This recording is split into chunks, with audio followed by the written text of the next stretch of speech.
This is a 2001 model 748R that I've just put a new Speedo cable on. And you can see the Speedo cable is routed through the front brake caliper mount. And I think the first time we saw this was 2001 model year. The first bikes we had with factory fitted Ohlins forks were 2000 model year 996 SPS.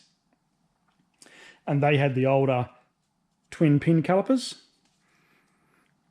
Whereas the 2001 model 996R and 748R had Ohlins forks and these 4-pad calipers.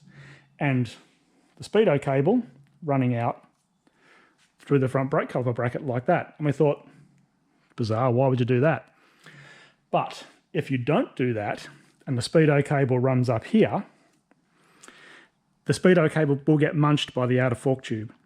And when it eventually wears through the rubber and exposes the steel, it will then start wearing a groove in this fork tube.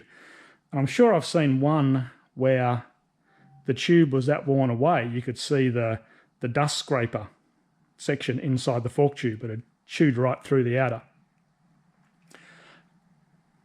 So then I was thinking when I had this one here, why? Because it doesn't make any sense.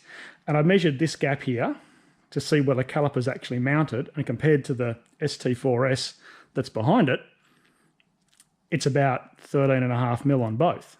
I don't have a 65mm caliper spacing 996 or 748 fork lead here shower to measure that distance, but I think they're exactly the same as the ST4Ss, etc. And so that distance there's the same.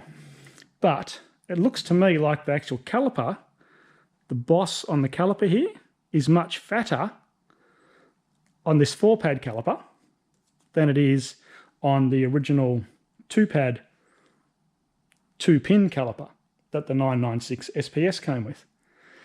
And that's the only real difference I can see.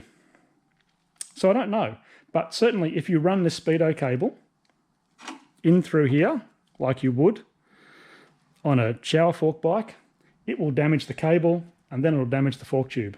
So run it like this. And you need to angle the Speedo drive accordingly. So put the cable on with the axle loose, Speedo drive can float. Then once the cable's on, tighten it all up.